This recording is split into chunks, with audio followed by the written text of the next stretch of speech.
dia, boa tarde, boa noite, bem-vindo ao nosso MBCVcast. Todas as quintas-feiras à noite nós falamos com alguém que possa nos trazer um testemunho, uma história da vida, né? Ou que possa nos trazer uma instrução para a vida. E a gente está aí no mês de janeiro, começando o ano de 2025, e nada melhor do que a conversa que eu vou ter agora com esse especialista. Nós estamos falando de Emerson Fiebig. Boa noite, né? Seja bem-vindo e me diz uma coisa, Emerson, tu já voltou de férias? Olha, na verdade ainda nem saí, pastor. Ah, nem saiu? Boa noite, obrigado aí por mais uma vez estar aqui.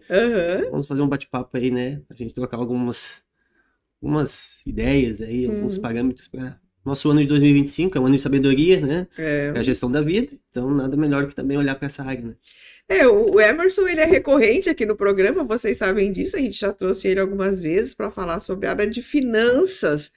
E aí, gente, vocês já pagaram o IPVA, que tinha um desconto até lá no dia 31 de dezembro, optaram por fazer em 3 vezes, não são bons motoristas, por isso não ganharam desconto, e o IPTU, e aí vem a escola das crianças. Ufa! E aí, Emerson? Quem guardou dinheiro guardou, quem não guardou vai fazer o quê? Olha só, essa é a pergunta do milhão que eu sempre digo, né? Na verdade, assim, a gente sempre vai buscar otimizar o uso desses recursos, né?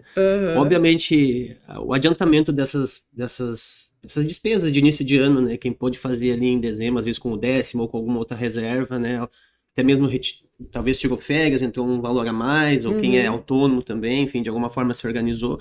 Sempre ganhar desconto já é uma boa forma de investimento, né? Porque se eu ganhei lá 5, 10% de desconto para fazer o adiantamento, significa que é um dinheiro que já me rendeu isso porque me sobrou essa diferença para eu poder fazer outras coisas, né? Início de ano também, então muitas vezes ao retornar de férias, né, o salário às vezes reduz, né? Porque se recebeu adiantado lá naquele momento. Então também é um momento que ainda não tirou, se organize para esse retorno de férias, para que já não comece talvez tendo que entrar em algum tipo de empréstimo, de um cheque especial, um limite de cartão, ou buscar tirar de reservas que já tenha. Então é importante também se organizar, né? Talvez nesse momento que recebeu esse extra, já dá uma adiantada nas contas, ou faz aquele um caixinha do lado ali, né? Mesmo que seja na própria conta bancária, tem alguns mecanismos para fazer essa reserva, né? Para não entrar já com o ano já fazendo algum tipo de compromisso que sempre além de reduzir o fluxo de caixa na frente, ainda tem um custo financeiro, né? Tem os juros, ninguém faz nada de mas essa é a próxima pergunta, né? Na pior das hipóteses, o que é menos ruim? O que é menos ruim no sentido de empréstimo? A pessoa não fez o fundo de reserva, ela não se organizou para pagar IPTU, IPVA, matrícula das crianças, uniforme, livros, outras despesas que vêm aí no começo do ano, né? É sempre importante nesse contexto, obviamente, conseguir fazer adiantamentos, ganhar descontos é o melhor cenário. Não conseguir, vou conseguir pagar ele numa vez só, final do mês agora, mês de fevereiro, enfim, tá tudo ok, né? Mas, de novo, eu sempre digo que são as despesas que elas são, se a gente não fizer uma organização durante o ano, são despesas que tem uma vez no ano, né? Por exemplo, meu IPVA vai dar R$1.000. O que seria o ideal? Né? Eu ter uma reserva todo mês de R$100, por exemplo, para poder fazer o pagamento numa vez só. Às vezes a gente compromete o orçamento exatamente com o que eu ganho, com o que eu gasto, e quando vem essas despesas extras, mas que são sabidas que vão acontecer, né? Como o IPTU, como o IPVA, elas vão acabar tirando você do fluxo normal. Aí ou vai buscar empréstimo, né? Mas aí, qual é o menos ruim? O menos ruim, bom, aí a gente vai para quem tem a possibilidade de pegar empréstimos consignados, que são aqueles com desconto em folha, né? A empresa, claro, precisa ter um convênio com alguma instituição para poder fazer isso. São os mais em conta hoje, com juros a partir de 1,5%, 2% ao mês. É alto? Mas ainda dos males o menor, né? O pessoal que tem aposentadoria, o INSS também tem essas questões de empréstimos com desconto em folha. Não tendo essa possibilidade, créditos pessoais que vão gerar na faixa de 3, 4, 5%, dependendo um pouquinho do teu perfil também, de como o banco te enxerga, enquanto risco, né? E aí depois só vai encarecendo. Aí é juro de cheque especial e coisas do tipo, né? Que daí vai acima de 10 muitas vezes, né? Ao mês, né? Então, que a gente às vezes busca ganhar num ano numa aplicação, tu perde num mês, né? Então tem que tomar muito cuidado, porque esses, por exemplo, R$1.000 em 10% são R$100 por mês, né? Se fizer a conta num ano, já passou de R$1.000 de novo, né? Se tu não conseguir cobrir isso. Sim. Então dobrou aquela despesa que era 1.000, virou 2 ou até mais. E se a pessoa tem lá o seu investimento, vamos dizer, aqueles investimentos que são diários que tu pode retirar, vale a pena daí? Vale a pena. Nunca é uma palavra muito forte, né? Mas 99% das vezes não use um limite de banco ou um dinheiro do banco, sendo que você tem. Eu digo assim, o melhor do mundo é você ser o seu próprio cheque especial. Que é o quê? Essa reserva de emergência, né?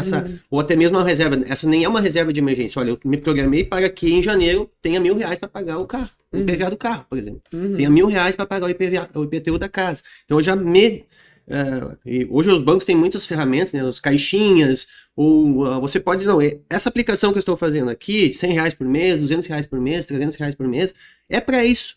Quando chegar a despesa do IPVA, a despesa do IPTU, a matrícula da escola, alguma coisa nesse sentido, ou eu vou fazer uma viagem que vai me custar 2, 3, 4, 5 mil reais de férias, já me programei ao longo do ano, né? Isso aqui é para isso, então eu não vou nem tirar da minha reserva de emergência, eu já fiz uma programação para que esse valor que eu guardei ao longo do ano seja para isso. Né? E aí eu não mexo nem em reserva, nem entro em cheque especial, nem desestruturo o meu fluxo de caixa normal. Falando, por exemplo, se você vai fazer caixinha, né? Você pode fazer a caixinha IPVA, a caixinha IPTU, a caixinha viagem, tu pode fazendo as caixinhas. E existem alguns mecanismos, alguns bancos têm, aonde, por exemplo, você faz um acordo, você faz uma distribuição, 10% do que por exemplo, de uma conta, a minha conta foi R$1.000 e eu vou... 10% vai ser para o IPTU, 10% vai ser para o IPVA. Tu sempre vai pagar com os 10, 20, 30, 40% a mais, mas já sabendo que aquilo vai para a caixinha. Tem um destino, né? Tem um destino. Já fiz uma reserva programada para essa finalidade, né? Eu vou dar um exemplo assim, eu estou em vias de trocar os pneus do meu carro. Né? E eu sei que talvez vai me durar 1, 2 ou 3 anos. Aí eu tenho que fazer a minha logística interna, né? De como é que é mais ou menos o uso do meu carro. Então por que eu já sei que eu vou gastar R$2.000 para trocar os pneus e eu não posso, talvez, em 2 anos, guardar R$100 por mês? Numa caixinha. Quando chegar o dia de eu trocar os pneus do carro, eu não preciso ativar em reserva, eu não preciso mexer em nada, não preciso me endividar, passar no cartão, pagar não sei quantas vezes. Às vezes, comprando à vista, inclusive, você consegue desconto. Então, você ganha nas duas pontas, porque você ganhou juro ao longo desse tempo. Vai lá e compra à vista e ganha, então, um desconto ainda. Então, quer dizer, são formas de organização. O detalhe maior do mundo dos investimentos, que às vezes os gurus de internet, eles focam muito assim, não, vamos buscar uma rentabilidade A, B ou C, né? Mas o grande detalhe é a organização. A organização é ela que vai te render os melhores ganhos, na verdade. Porque vai te dar paz, vai te dar tranquilidade, vai te dar possibilidade de ganhar um recurso ao longo de um período e ainda depois fazer compras com aquisições à vista, aproveitar oportunidades. Né? Daí então, os dois, né? Lados do investimento. Os dois lados da moeda. Né? Porque a maioria das pessoas pensa, por falta de conhecimento, que investimento é só você pegar o valor e investir em determinada renda, né? Modalidade. Renda fixa, CDI, FIIs, sei lá. E não, o investimento também é você poder pagar alguma coisa à vista e ter aquele benefício daquilo, né? Então, que é uma maneira é uma mudança de mentalidade. Né? Mentalidade. Então, é uma forma diferente, talvez diferente para quem ainda não está habituado a isso, de mudar essa percepção, de mudar esse raciocínio, né? E às vezes o pessoal acha que também investir é só pegar uma parte e guardar, né? Mas, beleza, eu ganhei X, guardei uma parte disso. Tá investindo? Tá investindo. Só que esse investimento, então a gente diz que tem 2 fases de ganhar dinheiro, né? É onde eu trabalho, onde a minha atividade profissional, enfim, vai me trazer uma renda. Só que depois que eu guardo, eu tenho que fazer esse dinheiro ganhar de novo, né? Porque senão, além de eu não... Ao longo do tempo, ele pode... Só por fato de estar guardado, não quer dizer que está investido. É uma diferença. Guardar dinheiro e investir. Porque se eu só guardar muitas vezes e não dar uma atenção para a forma como eu vou fazer isso, eu posso estar perdendo dinheiro ao longo do tempo para a inflação, para uma série de fatores que vão minimizando, vamos dizer assim, o meu poder de compra daquele dinheiro ao longo do tempo. Sim. R$2.000 hoje não vão comprar a mesma coisa que R$2.000 5 anos atrás, e não vão comprar a mesma coisa que R$2.000 daqui 5 anos, por exemplo. Então, esse cuidado, vamos dizer assim também. Então, quando é que vale a pena trabalhar com juro composto? Sempre. Sempre que for ao meu favor. Porque, na verdade, o juro composto ele corta para os dois lados, né? Uma faca de dois gumes. Se eu estou pegando um dinheiro emprestado, né, eu estou pagando juro composto, né? Juros sobre juros. Se eu estou do outro lado, né, como superavitário, eu que vou estar emprestando, na verdade, para o banco, a gente já falou um pouco em outros momentos, né? Emprestando para o banco, emprestando para o governo, emprestando para alguma empresa, eu vou estar com esses juros compostos ao meu favor. Né? Agora, qual a taxa que eu vou conseguir? Aí depende do apetite a risco, da minha fase de vida, da minha forma, né, daquele momento onde eu estou e dos meus objetivos futuros. Vamos dizer, a pessoa ganhou um dinheiro extra, é melhor ela amortizar ou é melhor ela investir em algum juro composto? Geralmente, taxa de juro de empréstimo superam, né, a capacidade do teu dinheiro de dar retorno no investimento. Né? Então é melhor amortizar. O melhor é amortizar, mas nunca faça isso de uma forma imatura, pegar todo o dinheiro eu vou amortizar. Eu tenho que ter também minha reserva. Né? Porque senão daqui a pouco eu amortizo uma dívida aqui, e daqui a pouco me falta de novo e eu vou ter que entrar numa nova dívida. Aí eu acabo tendo um custo de IOF, alguns impostos que tem ao se abrir uma dívida, né? Mas depende também muito do perfil. Muitas vezes a gente tem alguns financiamentos que compensam até a gente manter eles ativos, tipo financiamento de casa própria, Minha Casa Minha Vida. Muitas vezes tu consegue tirar um ganho financeiro aqui num investimento maior até do que o juro que você paga lá. Entendi. Né? Então tem que avaliar também qual é o perfil da tua dívida. Porque muitas vezes nessa questão de casa própria, eles já fazem um cálculo ao longo dos quantos mil anos que vão ser pagos, mas que vai diminuindo. Tem formas de tabelas de amortização que se chamam, né? Tabela saque é esse perfil, ou seja, a parcela vai caindo. Hoje já se trabalha muito a tabela price, que é mais ou menos como aquelas de financiamento de carro, que são um pouco mais estáveis, né? São mais ou menos iguais ao longo do tempo, mas sempre tem alguns fatores de indexação que se chamam, né? DR, GPM, INCC, alguns indexadores que vão fazer com que a parcela possa subir ou cair, depende também do cenário econômico, que a gente nunca tem como prever nem para o próximo ano, que dirá para daqui 15, 20 ou 30. Né? Com o dólar mais de 6, então nós estamos aí numa loucura total, né?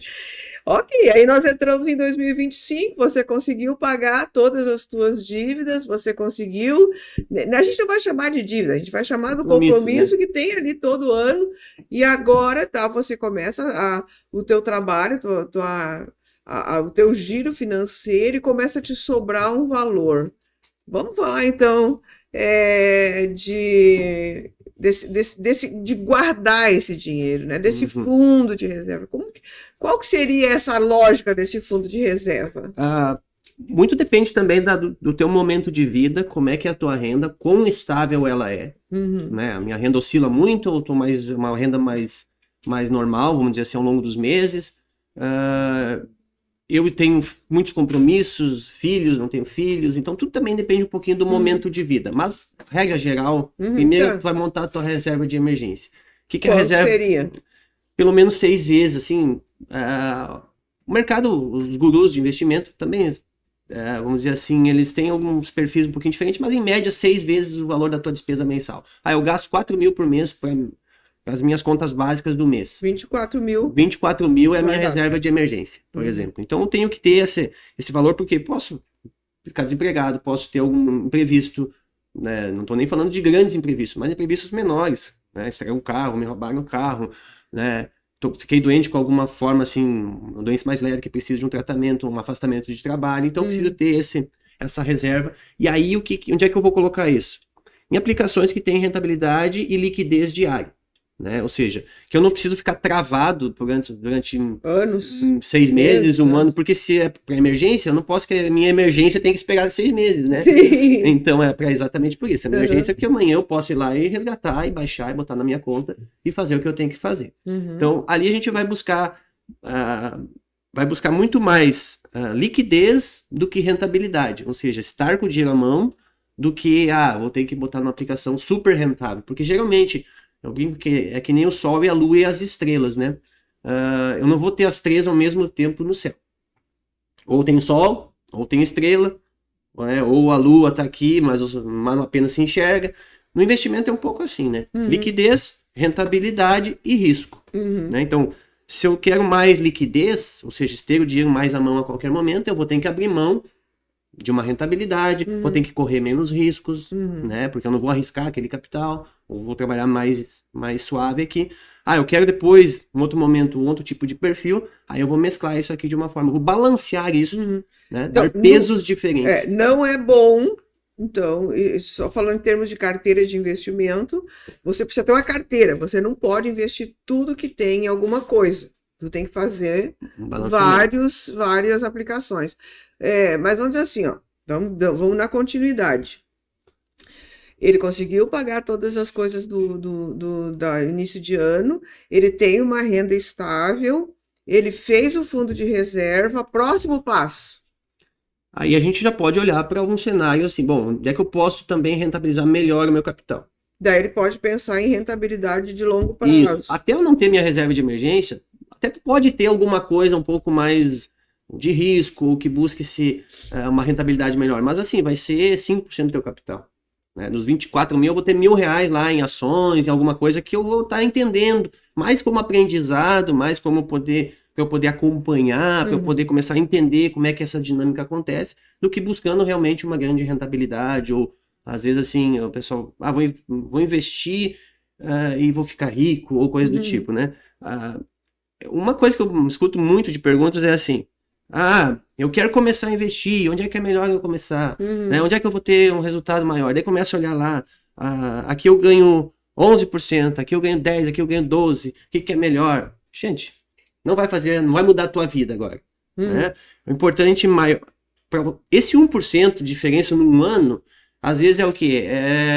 2 picolé que eu deixo de chupar ali e boto aplicado junto. Então, quer dizer, num primeiro momento, tem 2 fases importantes. A fase de acumulação e depois a fase de rentabilidade desse capital. Então, num primeiro momento, eu tenho que estar muito mais focado em acumular.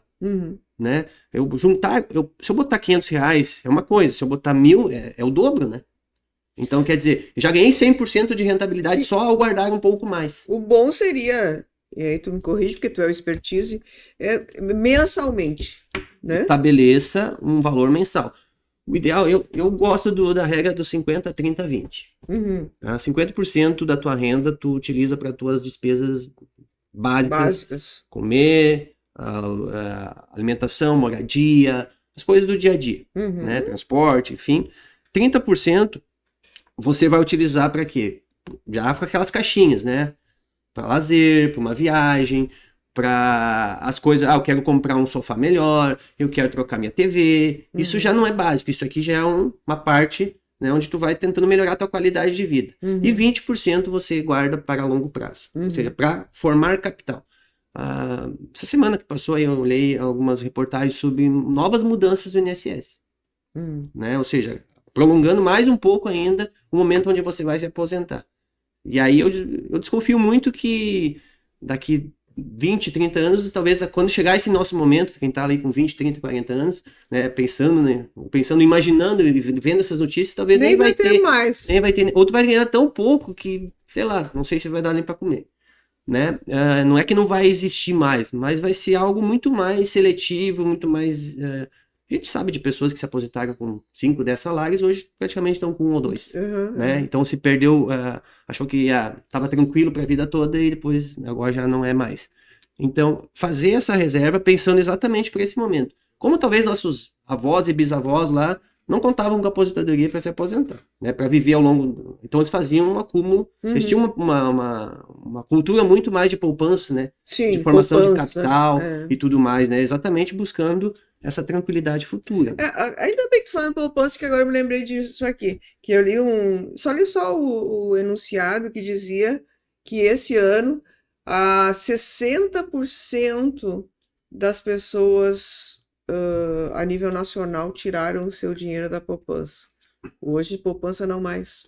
Poupança rende muito pouco, né? Comparado especialmente quando a gente tem uma taxa de juros que é assim quase que padrão aqui no Brasil, uma taxa de juros elevada, né? Hoje a gente está com a Selic acima aí de 12%, e a poupança vai te dar uma rentabilidade de 6% ou no máximo 70% desses 12, que daí é na faixa de 8, né? Tanto que a gente teve aí um episódio recente final do ano passado, né, de 2023, meados de outubro, novembro, onde a Caixa Econômica trancou os financiamentos imobiliários, né? Ou teve um momento onde ela parou e remanejou seus percentuais de juros, seus percentuais de empréstimo, exatamente porque a fonte desses financiamentos é a poupança, né? E quando o pessoal, vamos dizer, começa a amadurecer a sua forma de investimento, começa a ver que a poupança não é rentável, começa a sangrar esse volume de recursos lá, e automaticamente falta para esse tipo de... Então, quer dizer, é uma engrenagem que vai trabalhando, às vezes a gente não percebe por que faltou dinheiro para financiamento, exatamente por causa dessa sangria da poupança, que o pessoal começa a amadurecer um pouquinho. Houve uma mudança nessa forma de investimento, porque os antigos, né, Emerson, sempre que se falava em investimento, se guardar dinheiro, era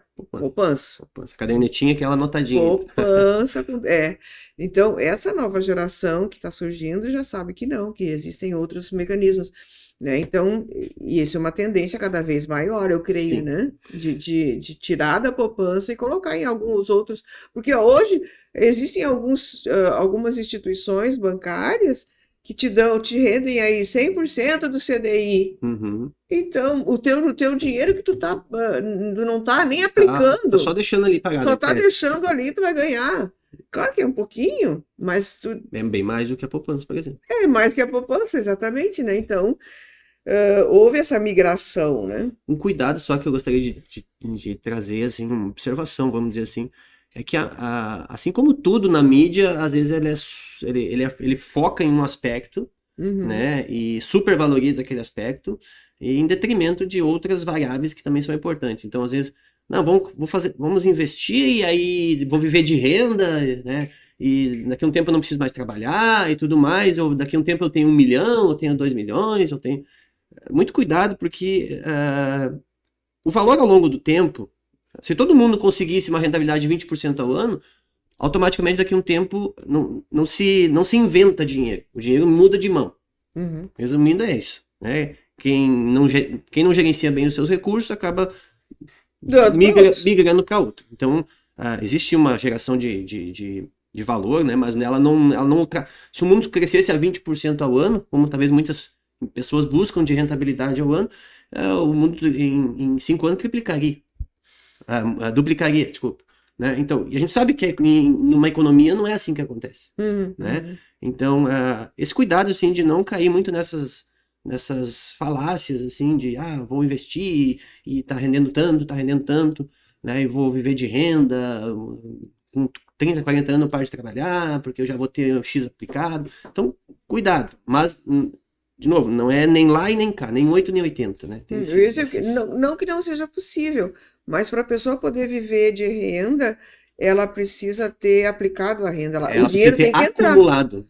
Essa renda tem que entrar de alguma maneira. Claro, vai ter os juros compostos, vai ter isso, vai ter aquilo, mas ela tem que ter uma entrada. Tem que ter constante. Uma fonte inicial, né? Da onde talvez o teu trabalho, os teus negócios, daí parte dele você vai acumulando, né? E óbvio que quanto mais capital acumulado, melhor você consegue gerenciar e aproveitar oportunidades, porque também tem alguns tipos de investimento que tem que ter um valor mínimo para aportar, né, para entrar nesses investimentos. Então, quanto mais capital acumulado, melhor tu vai aproveitando as oportunidades.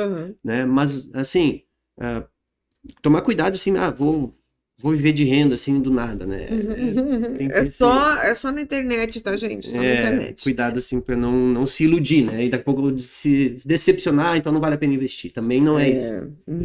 Então, esse cuidado é importante. Aí, nós estávamos naquela parte onde a pessoa já conseguiu se organizar e ela vai começar a buscar, então, mecanismos de aplicações, né? E um dos pontos é que... tempo correu, Emerson. Mas assim, ó, não queria deixar de nós terminar esse podcast sem falar sobre cripto, né? Seja ela que seja a Bitcoin, seja a Ethereum, seja aquela Chainlink, seja lá qual for a cripto que a pessoa quiser fazer o investimento. Fala sobre isso para o povo que não conhece. A cripto, ela veio muito à tona aí nos últimos momentos aí, principalmente com a eleição do Trump, né? Deu um boom no Bitcoin, né? Tá todo mundo falando, é um assunto de momento, inclusive, né? As criptomoedas são tendência, sim, né? Elas vêm para ficar, minha percepção é isso. Agora, os cuidados normais ela é um ativo muito mais de reserva de valor no momento do que ainda vamos dizer assim, um ativo mais conservador. Então tem que tomar esse cuidado.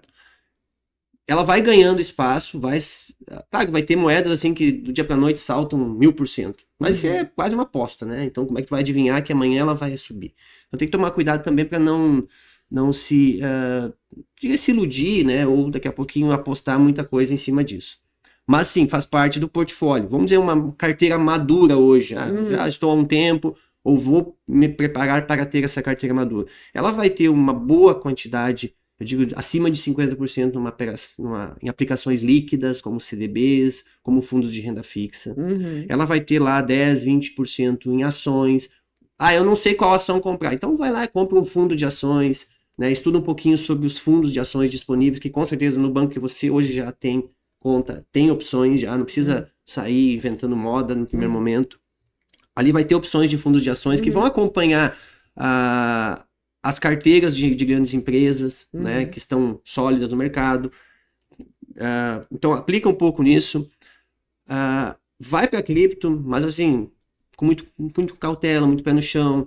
Lá, talvez, máximo 5% do teu capital. Porque a gente tem que pensar que é uma moeda ou são moedas que podem, sim, se supervalorizar ainda muito ao longo do caminho, mas que ao mesmo tempo também, né, por situações políticas, situações econômicas mundiais, inclusive, podem também, ou questões até de tributações, elas podem ter muitas alterações ao longo do caminho. E eu vou trazer um ponto importante que é a questão, acho que a gente não tratou em outros episódios, que é dolarizar a tua carteira. O que é dolarizar uma carteira? Sabe que seria a próxima pergunta então tá. Sobre investimento internacional, Investimentos internacionais. Eu não preciso ter uma conta lá nos Estados Unidos para dolarizar minha carteira. Hoje, dentro até mesmo das aplicações bancárias tradicionais, os bancos também já oferecem o que se chama de ETF, né, que são fundos de índices, né, dolarizados. Por exemplo, vou investir em fundos lá da Standard & Poor's, da SP, que é das bolsas dos Estados Unidos, da Nasdaq, que é outro fundo dos Estados Unidos. Então, quer dizer, você pode hoje, porque você se protege, por exemplo, o dólar a gente teve um salto aí, né? Então, quer dizer, por mais que às vezes eu tenha um bom rendimento, olhando para o Brasil aqui, talvez o rendimento que eu tive aqui na minha carteira sequer acompanhou a valorização do dólar, ou seja, para o meu cenário Brasil, eu posso ter tido um ganho. Mas para o cenário mundo, eu posso ter perdido dinheiro. Eu ia dizer, eu acho que os grandes investidores, né, e pode ser que alguns estejam nos ouvindo aqui também, grandes investidores hoje abandonaram o Brasil. Tem muito investidor investindo para fora. Muitos investidores. Claro, com carteiras mais pesadas, mais robustas. Claro, né? Óbvio, né? Grandes investidores, mas que nem nós, assim, réis mortais, né? Por exemplo, eu tenho uma conta internacional aonde ali eu procuro deixo alguns dólares lá, no rendimento de lá também, assim, é tipo assim, se tudo acabar, eu tenho aqueles poucos dólares ali. Sim. Mas é na diversificação da carteira, né? Mas qualquer pessoa hoje, né? Se pega qualquer banco digital, na verdade, os digitais, né? Os tradicionais também já trabalham. Já trabalha. Mas qualquer banco digital, quando ele oferece o portfólio dele, ele oferece a dolarização dos seus ativos, que seus ativos, né? Exatamente. Hoje, se a gente olhar assim, mas tem momentos que o dólar caiu, sim, tem momentos que talvez eu perderia dinheiro, mas a gente está olhando no longo prazo. Esse olhar, depois da reserva de emergência, a gente começa a olhar para médio prazo, para longo prazo, olhando, por exemplo, até para uma aposentadoria lá no futuro, né? Minha formação de patrimônio financeiro para o futuro. Quando o Plano Real entrou, foi em 94. o preço do real, o dólar em reais, ele era menos de R$1, né? Hoje ele está batendo na casa de 6. Então, quer dizer, ao longo de, vamos lá, 30 anos, né? Isso, 30 anos, o nosso dinheiro aqui, né, ele se desvalorizou em 6 vezes, né? Então, quer dizer, o dólar hoje está R$6 quando ele era menos de 1 na época. Então, quer dizer, quem tinha $1 na época, transformava em menos de R$1. Hoje, $1 se transforma em R$6. Então, quer dizer, por mais que eu tenha um ganho financeiro interno, às vezes, por que às vezes a gente percebe assim os preços subindo, parece que mais do que a inflação oficial? Porque exatamente o efeito dessa globalização de negócios, onde muitas empresas compram matéria-prima em dólar, transformam em produtos aqui, né? E muitas exportam, né? Então, vamos dar um exemplo assim, eu sou um produtor de açúcar, né? Se eu cobrava $1 o quilo de açúcar aqui, no momento que o dólar sobe lá, eu vou cobrar $1 aqui, né? Porque por que eu vou deixar de vender para lá, que estão me pagando R$6, e vender aqui, que estão me pagando 5? Sim. Então, essa dolarização, ela acaba acontecendo. Claro, a gente pode falar de paridade com euro ou outra moeda, mas o dólar ainda representa hoje mais de 50% da reserva mundial de valores, né? Então, é um parâmetro importante para a gente estar antenado. Né? Mas voltando lá para as criptos, né? Uma das coisas que é importante, falando como uma pessoa que eu também faço aplicação nisso. Tu tem que prestar atenção.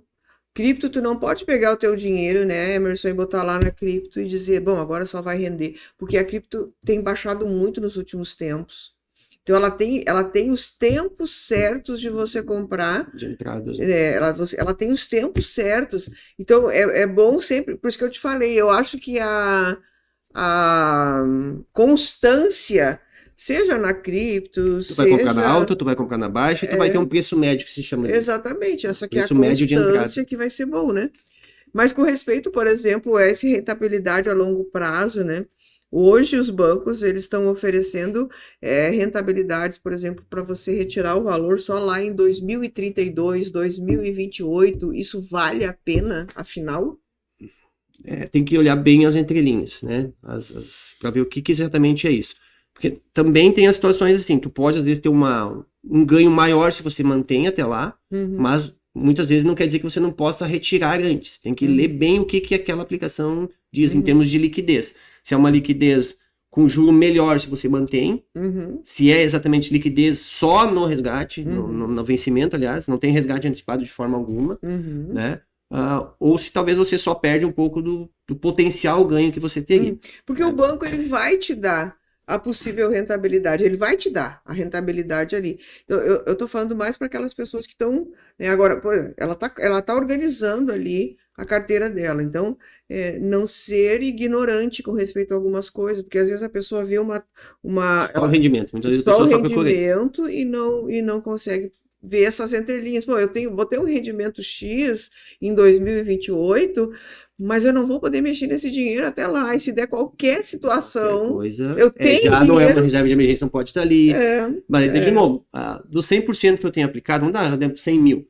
Talvez eu possa ter 1.000, 2.000, 5.000 ali. Porque eu tenho outros 95. Né? Tem que entender se isso representa muito para ti. Né? Qual é a tua... Claro que nunca... Daqui a pouco você poderia precisar do 100. Mas 95 talvez já não é o fim do mundo, né? Eu tenho 95% do meu capital líquido. Então, olhar muito para isso também.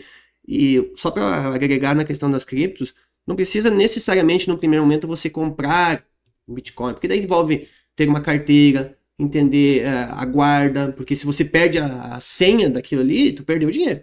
Né? Eu tenho um Bitcoin lá na minha carteira, se eu esqueci a senha, morreu. Acabou. Né? Não tem nada que resgate aquela senha, a não ser você com as suas próprias mãos, vamos dizer assim. Então, tem fundos de investimento também que vão aplicar em criptomoedas. Então, é uma forma de você estar exposto a esse mercado, né? Entendendo, acompanhando, enfim, sem ter necessariamente uma moeda. Eu escolhi ter Bitcoin, eu escolhi ter Ethereum, Solana, enfim, ou qualquer outra criptomoeda. Eu posso comprar um mix de moedas, um pacote de moedas através de um fundo, né? Eu acho que é a última pergunta, porque a gente já passou o tempo, né? Mas assim, ó, é melhor buscar um banco, É melhor buscar uma corretora? É melhor buscar o Emerson? O que é melhor? Bom, uma orientação, óbvio, às vezes mais individualizada, ajuda bastante, né? Para entender exatamente o momento de vida, qual o apetite a risco que a pessoa também tem, porque às vezes a pessoa assim, não, mas eu não quero perder R$1. Então, tu não tá para isso. É conservador. Conservador, fica aqui, né? Lá e põe na poupança. Não, eu tô disposto a me arriscar um pouco, e se eu perder um pouquinho, eu lido bem comigo mesmo quanto a isso, né? Então, também entender isso da pessoa, né? Quanto a banco ou corretoras, hoje, praticamente, elas oferecem o mesmo serviço. Há 10, 15 anos atrás, era bem específico. A corretora faz isso, o banco faz aquilo. Né? Hoje, até para aumentar o mix de serviços oferecidos e não perder para a concorrência, então hoje, praticamente, todas oferecem as mesmas corretoras que, né, se transformaram em bancos que ampliaram a sua atividade de corretora, né? Então, hoje, basicamente, onde você tiver conta, você vai ter oportunidades. Claro, aí entender também, às vezes, qual o custo financeiro que tem para você operar isso, né? Se você tem uma taxa de administração num fundo, quanto ela representa, né? Não adianta também só ter rendimento e talvez pagar um custo alto para isso, né? Então, tem que olhar para isso. Mas nunca olhem só o rendimento de uma aplicação, olhem todo esse contexto. Minha sogra trouxe. Quando eu posso resgatar? A qualquer momento, tem um prazo definido, aliás, para resgate. Que tipo de risco eu estou envolvido nisso? Né? Se eu estou mais exposto a tais situações que a economia é muito dinâmica, então também a gente tem que olhar. E oscilações. Quando eu saio de um CDB, de um fundo de renda fixa, eu tenho que entender que eu vou ter oscilações. Né? Momentos onde talvez aquela aplicação esteja menos rentável, ou até mesmo dando negativa, né? Como eu lido com isso? Porque o mercado, às vezes, as pessoas vendem exatamente quando não deveriam, né? Às vezes, ali naquele momento de baixa, seria o momento de estar comprando, né? Entrando na aplicação, porque daí eu tenho um potencial de ganho quando ela der um repique de volta. Então, olhar sempre para esses 3 cenários: risco, rentabilidade e liquidez. Acho que é o melhor cenário, assim, para você equilibrar a tua carteira, né? Mas nunca esqueça, acumular é mais, principalmente para quem está iniciando ou quem está ainda numa fase que os recursos não são tão grandes, nunca deixe de acumular, né? Se eu tenho lá R$100 mil aplicado, um exemplo, que me dê 1% ao mês, são R$1.000, né? Agora, se eu boto mais 1.000, eu já ganhei 2%, né? Porque no outro mês eu já tenho 101, né? E assim o juro composto vai trabalhando. Então, nunca esqueçam de acumular. Então assim, ó, uma baita aula que a gente teve hoje aqui com o Emerson, lembrando sempre, queridos, nossa audiência, que a questão às vezes nem é o que você investe, mas é o que você gasta com coisas que não deveria gastar, né? Então, é todo um conjunto, né, Emerson, de coisas que a gente precisa ver para poder se tornar um grande investidor. Então, que Deus abençoe vocês. Obrigada mais uma vez, Emerson, por tu estás conosco. A gente vai te trazer mais vezes ainda, né, para ir falando sobre outras coisas também que vão surgindo, né, e que a gente vai podendo ajudar a nossa audiência. Quer deixar uma palavra final? Eu agradeço aí pela oportunidade, né, e poder talvez colaborar de alguma forma, que 2025 ainda tem muito chão pela frente, né, dá para fazer bastante coisa aí, tanto em remodelar as tuas emoções, remodelar teu mindset, começar a guardar, começar a entender os mercados que tem. Acho que hoje conhecimento está disponível em tanto lugar, né, basta a gente se interessar e buscar. Isso aí, então tá. Valeu, gente, até a próxima. Um abraço.